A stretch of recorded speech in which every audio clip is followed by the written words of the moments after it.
আজ ভাই আর আমি এই টাঙ্কিটা পরিষ্কার করলাম। আর এই ঢপটাতে কি আছে চলো তোমাদিকে পরে বলছি।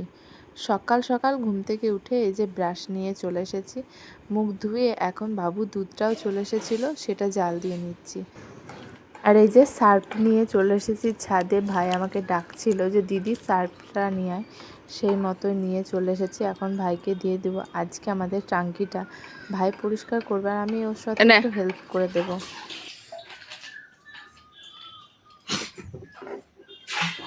আর এইদিকে এই যে ভাই এখন পরিষ্কার করছে আর আমি সাইডে এসে দাঁড়ালাম, কারণ প্রচণ্ড হারে রোদ গরম। সেদিন বেশ 4 দিন বৃষ্টি হচ্ছিলো, কিন্তু আবার সেই গরম পড়তে লেগেছে। আর দেখো কিভাবে আয়রনগুলো বেরোচ্ছে, এত নোংরা হয়েছে টাঙ্কিটা।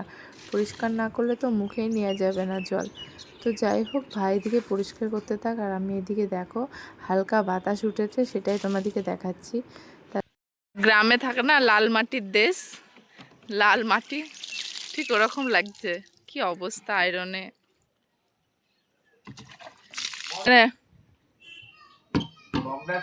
দুটোই আছে।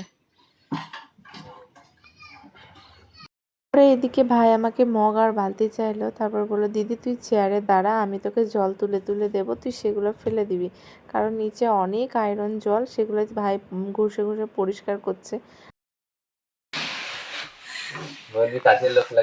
কাজের লোক না, ভালোই তো পরিষ্কার করেছিস। তো বাড়ির কাজ করলে কাজের লোক হয়ে যায় নাকি? সাদা হয়ে গিয়েছে তো আবার কি। ভাইয়ের পরিষ্কার করা কমপ্লিট, এখন যাব নিচে। আগে বলে দিই এই যে ঢপের মধ্যে কি ছিল, আমার ছোটো মামি শাশুড়ি তাদের গাছের আম পাঠিয়েছে রায়গঞ্জ থেকে। সেইগুলো আমার হাজব্যান্ড রাত্রে নিয়ে এসেছে, মানে বাসে করে পাঠিয়ে দিয়েছে, আমার হাজব্যান্ড নামিয়ে নিয়েছে। এগুলো সবই মামিদের গাছের আম, প্রচুর আম পাঠিয়েছে। এই যে বড় ছোট সব রকমই আছে। আর ওই যে সাদা ক্যারিটা দেখলে, ওর মধ্যে কি আছে চলো তোমাদেরকে দেখাই। মামিদের বাড়িতে যে আমি গিয়েছিলাম রায়গঞ্জ দুদিন না অনেক দিন আগে, তো যেখানে ওই ভাতটা খাচ্ছিলাম আমার খুব ভালো লেগেছিলো, তাই মামিকে ফোন করে বলেছিলাম যে মামি আমাকে ওই চাল কিছুটা হলে পাঠিয়ে দিও। সেটাই করেছে মামি, যে ওই চাল পাঠিয়ে দিয়েছে। সেই চালেরই এই যে সিদ্ধ ভাত বানিয়েছি করে নিয়ে এই যে সকালের টিফিনটা তো খেয়ে নিলাম, ভাত আলু সেদ্ধ ডিম সিদ্ধ।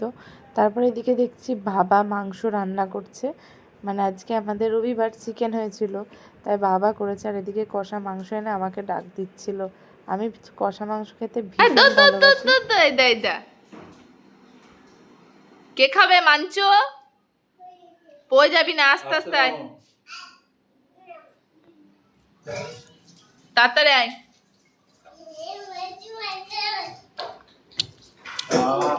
হ্যাঁ করো না, এখন দেয়নি, হ্যাঁ করো, আমি দিচ্ছি। এদিকে মায়ের সব রান্নাবান্নাই কমপ্লিট আর মাংসটাও হয়ে এসেছে। তারপরে এই যে ঠান্ডা হলে ছেলের ভাত নিয়ে চলে এসেছি, এখন ছেলেকে খাইয়ে দেব। আর তারপরে আমরা তো সকালে একটু দেরি করে খাওয়া হয়ে গেছিলো, কারণ ভাইয়ের সঙ্গে টাঙ্কি পরিষ্কার করছিলাম, তাতেই দেরি হয়ে গেছে। তাই দুপুরের খাবারটা একটু দেরি করেই খাবো। এই যে এখন ছেলেকে খাইয়ে দিচ্ছে আর ছেলের নাচটা দেখো। কেমন করে হাত তোলো।